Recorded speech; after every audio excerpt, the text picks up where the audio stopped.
Ibu Haryati apa Ibu Nur Hayati, Bu? Ibu Nur Hayati. Nur Hayati.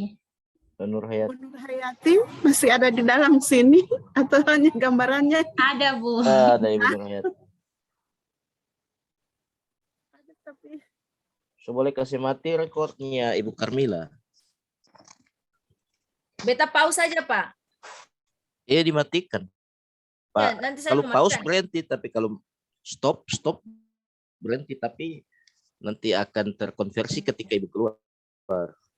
Oh, inilah tuh, kasih mati. Mati saja. Mati saja. Iya. Sebentar. Sekarang gantian sampai Ibu Nur Hayati yang rekor. Sudah mati kan, Pak? Itu mau tes. Saya recording pakai apa? Pakai yang sini. Control R. Kalau suka saya mati berarti ada yang sementara recording lagi. Soalnya ini ada sementara menyala rekornya. Mungkin ada orang lain yang sementara rekam juga.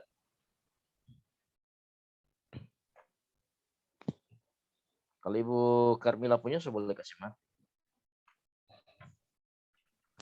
Ganti dengan yang giliran sekarang siapa? Ibu Nur Hayati ya. Atau langsung panusulan saja kalau begitu. halo Ibu Nur Hayati. Nyalain. Dia punya ini Bu, Mikrofonnya. speaker. Mikrofon Ibu Nur Hayati. Nyalakan. Astagfirullah. Maaf, Iya. saya lupa dari tadi saya bicara. Baik, minta maaf, Ibu. Ya, Assalamualaikum warahmatullahi wabarakatuh. Waalaikumsalam warahmatullahi wabarakatuh. Ya, bagaimana kabarnya hari ini? Alhamdulillah sehat. Alhamdulillah, insya Allah kita semua dalam keadaan sehat walafiat. Baik, sebelum kita mulai pelajaran pada hari ini, Ibu cek dulu kehadirannya ya. Ya. Baik, sebelum kita belajar, kita berdoa dulu yang akan dipimpin oleh Haryati. Silakan, Nak. Boleh?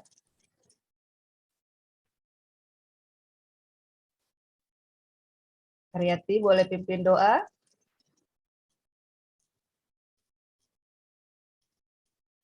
Haryati tidak dengar apa, Bu? Ya, kita pindah ke Andriati. Oke, Bu, terima kasih. Teman-teman, sebelum kita belajar, marilah kita berdoa. Bismillahirrahmanirrahim. Rabbi zidni ilma warzuqni fahman. Amin. Amin. Baik, sekarang Ibu mau tanya. Tahu rukun iman kan? Tahu, Bu. Nah, rukun iman ada berapa yang kalian tahu? Ada 6, Ada Bu. 6, Ada Bu. 6, Bu. Rukun iman yang pertama apa? Iman. Iman kepada Allah Subhanahu Iman wa kepada Ta'ala. Allah. Yang keempat, Iman kepada Rasul, Bu. ya baik. Allah, Bu. Hari Iman kepada ini Rasulullah. kita akan belajar tentang Rasul Allah. Iya. Ada berapa nabi dan rasul yang wajib kita imani? 25, Bu. Bagus sekali. 25, Bu Guru. Ada 25. Bu. Sekarang coba kalian perhatikan. Ya. Adapun tujuan pembelajaran kita pada hari ini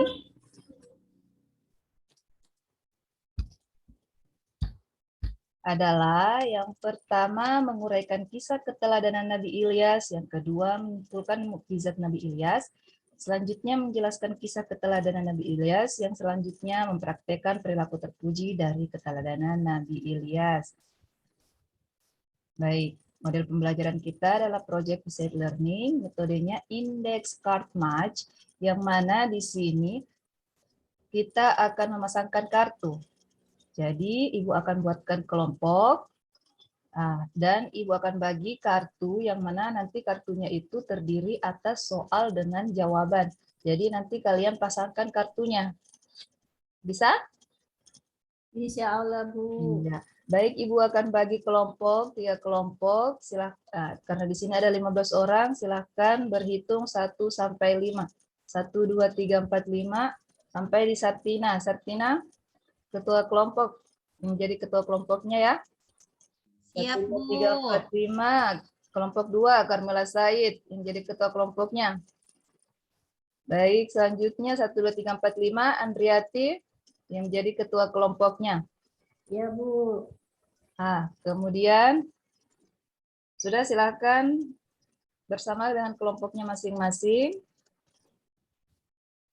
Ya, silakan kalian perhatikan tentang kisah keteladanan Nabi Ilyas berikut ini. Kisah Nabi Ilyas alaihi salam. Nabi Ilyas alaihi salam diutus oleh Allah untuk melanjutkan dakwah Nabi Sulaiman alaihi salam. Pada masa itu, kaum Bani Israel meninggalkan ajaran Nabi Sulaiman. Para ahli sihir menjerumuskan mereka untuk menyembah berhala. Berhala yang menjadi sesembahan mereka bernama Ba'i. Mereka benar-benar berada dalam kemungkaran, kekafiran, dan kesesatan. Nabi Ilyas menyeru kepada Bani Israel untuk menyembah Allah. Allah adalah Tuhan yang wajib disembah oleh seluruh makhluk. Baal hanyalah patung buatan manusia. Ajaran Nabi Ilyas tersebut adalah musim kemarau yang berkepanjangan. Mata air, sumur, dan sungai semuanya mengering sehingga semua tanaman layu dan mati. Pertanian dan perkebunan Bani Israel hancur. Hidup mengalami kelaparan karena kekurangan makanan. Kekeringan itu dihentikan. Doa Nabi Ilyas dikabulkan oleh Allah Subhanahu wa Ta'ala. Kan hujan. Tak lama kemudian, hujan pun turun lebat. Kebunan mereka kembali hidup dan menghasilkan. Zat Nabi Ilyas alaihi salam. Yang pertama, mampu mendatangkan kemarau panjang dan hujan. Yang kedua, tetap bisa makan dan minum di tengah. Ya, baik. Itu tadi kisah tentang Nabi Ilyas. Nah, sekarang Ibu ini ada kartu. Jadi masing-masing kelompok Ibu akan bagi 20 kartu ya. Ada 10 soal dan 10 jawaban. Jadi silakan kartunya dipasangkan. Itu ada dipasangkan kartunya di atas karton. Ini kartonnya Ibu sudah bagi. Silakan dibuat.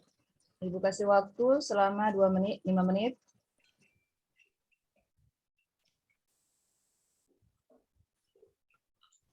Ya. Kemudian sudah selesai? Baik. Ya, Bu. Iya. Sudah dipasangkan semua kartunya? Iya. Bagus. Coba lihat kelompok 1, Sartina Jen. Coba Ibu lihat hasil kerjanya.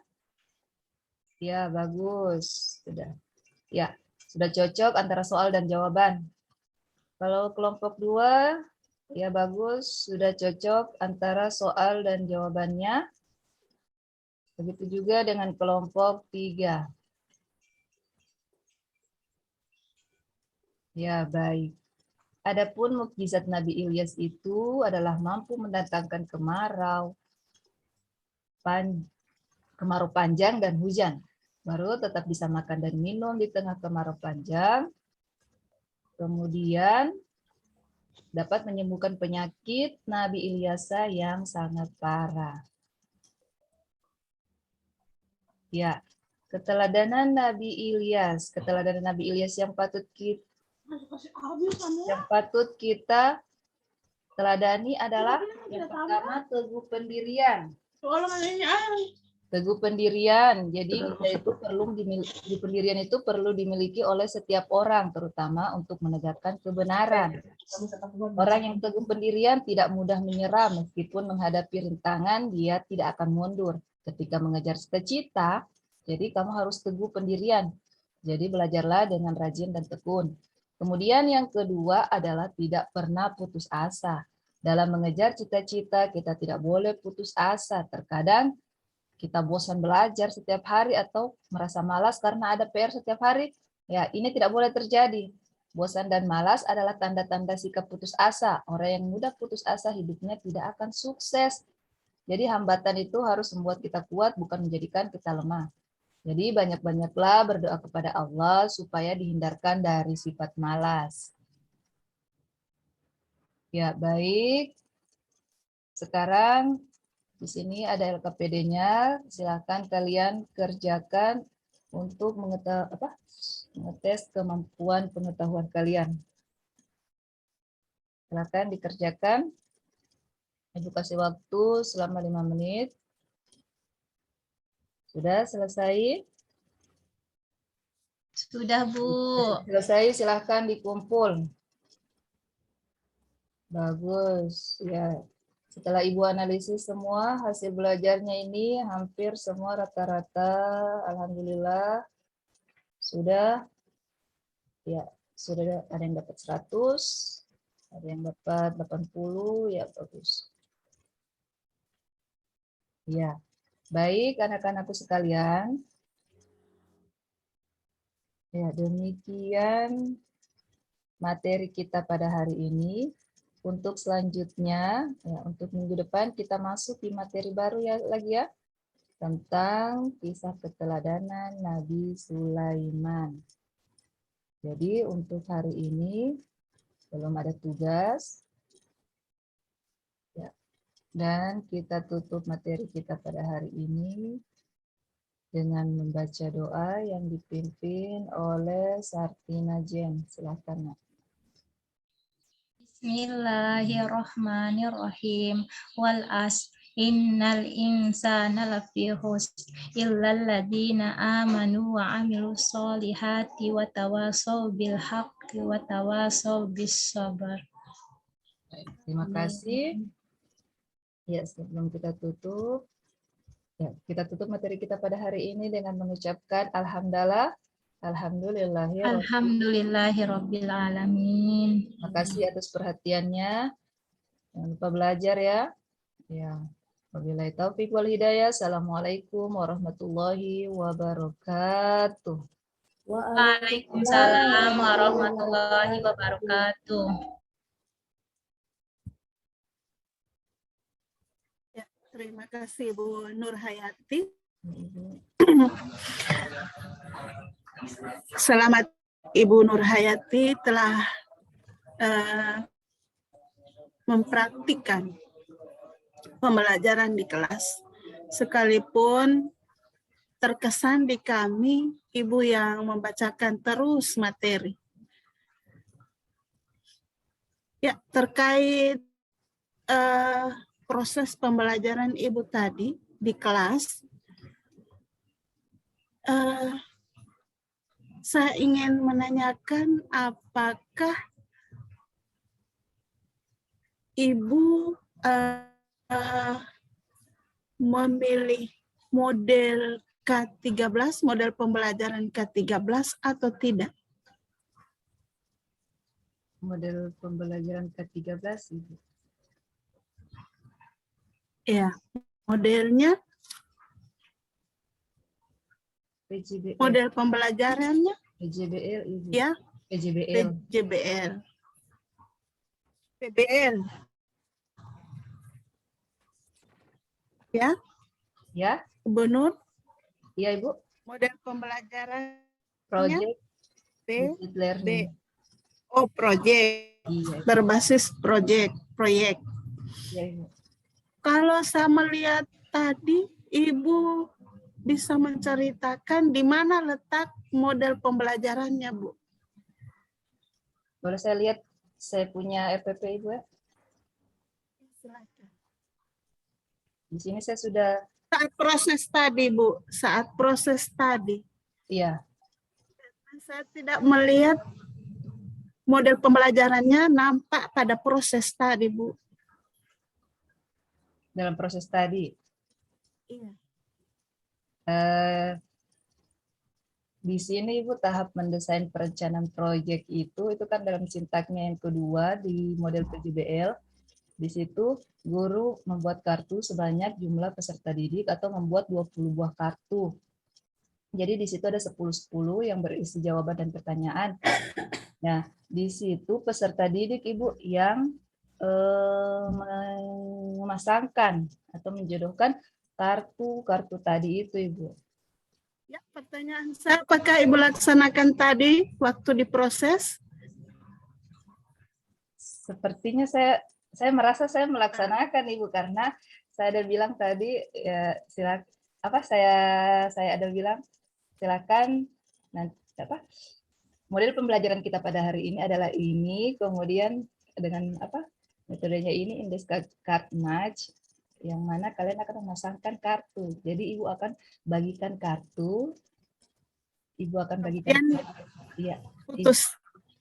Ibu akan bagikan kartu yang terdiri dari 10 jawaban dan 10 pertanyaan. Terus kalian pasangkan. Silakan. Setelah itu sudah. Setelah itu Ibu kan saya suruh orang silakan dikerjakan. Kalau itu tadi Ibu minta maaf, saya berusaha untuk mempersingkat tadi Ibu. Ya, padahal di situ kegiatan yang dipersingkat itu hanya pembukaan, kemudian pemutaran video. Itu terlalu lama Ibu memutar video. Jadi kegiatan inti sudah terabaikan. Makanya saya tanya, apa model pembelajarannya itu terpenuhi semua, Bu. Jadi putus. Sehingganya Ibu tidak bisa mengukur bahwa indikator dari KD itu tercapai atau tidak. Karena putus. Ibu cuma memberikan kartu, kemudian sudah. Setelahnya siswa kalau diproses yang nyata, setelahnya siswa tidak tahu, Ibu, apa yang kita mau bikin? Tadi, minta maaf Ibu, tadi ada saya juga ada bilang, Ibu kasih waktu selama sekian menit, silakan dikerjakan. Kemudian saya cek, kan saya tanya sudah selesai, kelompok 1, kelompok 2, kelompok 3, sudah langsung saya periksa, oh ya ini betul, sudah sesuai antara pertanyaan dan jawaban. Bagus. Seperti itu Ibu. Tidak tercapai semua itu, dia punya komponen-komponen, langkah-langkah itu. Ya, berikut dalam penyusunan RPP,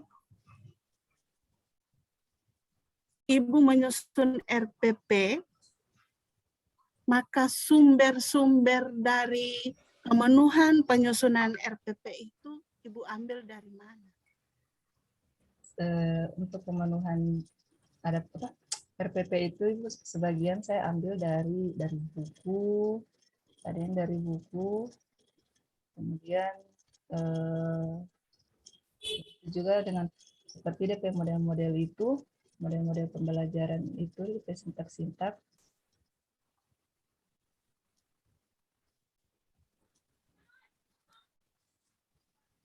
Saya ambil di Google, sintak-sintak PJBL. Jadi saya luruskan Bu, karena kayaknya sampai sekarang masih bingung dengan penyusunan RPP. Apa Ibu? Kayaknya sampai sekarang Ibu masih bingung dengan penyusunan RPP, langkah-langkah penyusunan RPP. Jadi penyusunan RPP itu disusun berdasarkan sumber-sumber yang ada, yang akurat. Pertama, buku guru, buku siswa, silabus. Ketika kita menyusun RPP, harus kita buka semua itu, Bu. Iya, Ibu. Nah, kalau KIKD Ibu ambil dari mana ketika menyusun RPP? Itu kan maksudnya sudah ada yang dari silabusnya itu, Ibu. Setelah itu dari silabus, ada turunannya jadi di protes itu, kemudian ke promes, Ibu. Maka lanjutlah ke RPP.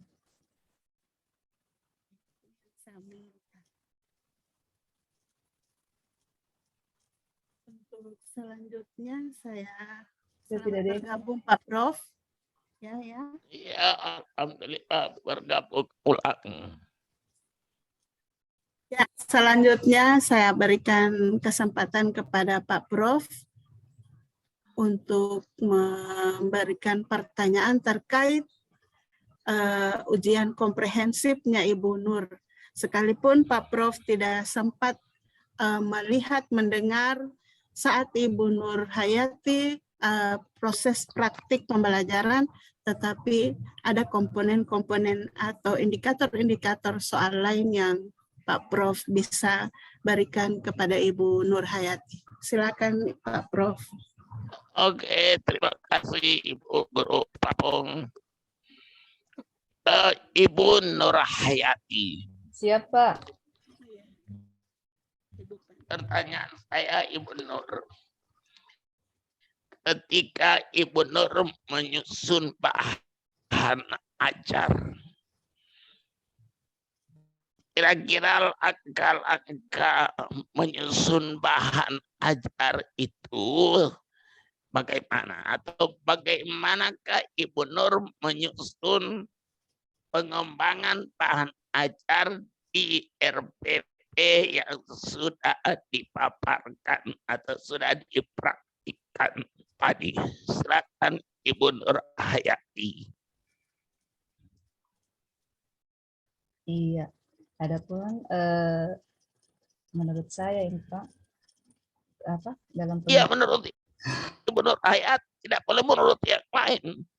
Yang lain tidak boleh menjawab. Yang bisa menjawab itu hanya Ibu Nur Hayati. Pan Uslan Paramat biar berdeka di Gorontalo haram menjawab itu. Hanya Ibu Nur Hayati saja. Ya, Pak, siap. Iya, silakan Ya, Ibu Nur Hayati. ya, seperti yang tadi ditanyakan juga tadi sama Ibu Guru Pamong, ya yang jelas sumber-sumbernya itu kan pertama itu harus ada, kita harus siapkan dulu dia punya analisis Pak, itu SKN-nya, kemudian di situ sudah ada KIKD-nya Pak. Nah, kemudian turunannya itu ada silabus. Nah, setelah dari silabus itu ada promes dan segala macam. Nah, kemudian jadilah itu RPP. Di RPP itu lagi kita buat mungkin ini Pak, serunut mungkin.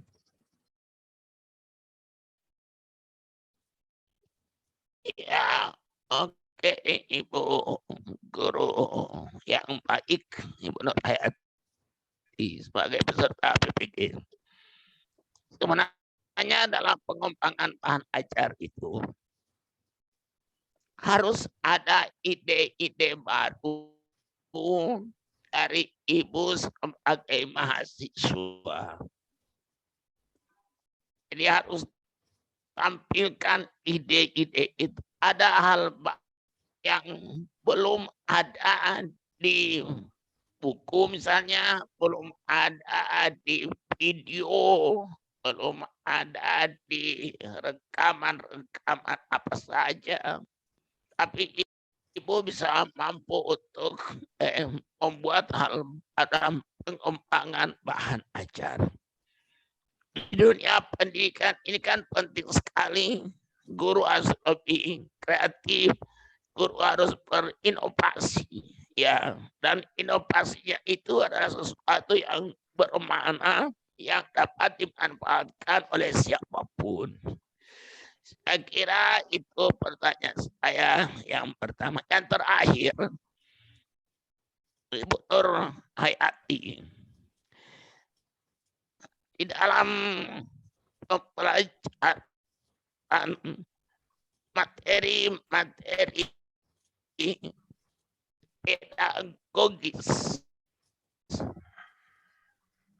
ada yang berkaitan dengan materi yang selama ini diajarkan oleh Ibu. Saya minta Ibu bisa menjawab kira-kira materi-materi yang berkaitan dengan pedagogik atau berkaitan dengan profesional seorang guru dari semua modul yang telah diterima, telah dipelajari, minimal ada 2 atau 3 materi yang berhubungan dengan 2 hal itu, yakni dari sisi pedagogiknya dan dari sisi profesionalismenya. Silakan Ibu Nur Hayati menjawab pertanyaan saya yang terakhir. Baik Pak, materi yang ada di pendalaman materi maksudnya ini Pak? Iya, ya, seperti itu. Seingat saya yang ada hubungannya dengan pedagogik, dengan profesional itu Pak. Teori pembelajaran, ada modul teori pembelajaran, kemudian pengembangan profesi guru, perkembangan peserta didik kayaknya juga ada kena sedikit itu Pak. Ya, sepertinya itu Pak. Jadi kalau itu kan hanya kena sedikit, kalau kena banyak Bu, bagaimana kira-kira yang kan kena Ibu bilang tadi hanya kena sedikit Bu, sama dengan hujan besar tadi dengan hujan keras yang pernah ditanyakan oleh Pak Nusrat tadi ke Ibu Karmita tadi, sama dengan itu. Yang kena sedikit, kalau yang kena banyak Bu seperti apa? Teori pembelajaran. Ada teori pembelajaran. Kemudian pengembangan profesi guru itu terkait ke profesionalisme. Nah, kemudian Guru. Itu kayaknya Pak. Oke. Ya, oke. Jadi Ibu harus menghadapi ujian pengetahuan nanti. Semua materi-materi yang telah diramu, yang telah diresume, yang telah dianalisis, misalkan bisa dibuka kembali, ya. Itu saran saya. Juga termasuk materi-materi yang berkaitan dengan profesionalisasi itu, misalnya struktur keilmuan, ya. Jadi bagaimana Ibu memahami itu, termasuk juga sebagai guru agama harus lebih memahami isi dari Quran hadis. Siapa? Tidak al-Afiq-Isai dan PAI kontemporer dan seterusnya. Jadi itu pertanyaan yang terakhir dari saya. Sekarang kan sudah waktu untuk membaca Al-Quran. Kalau tadi kan saya katakan ke Ibu Guru Pamong, hari ini sekarang ini saya yang memerintahkan. Saya ambil alih dulu.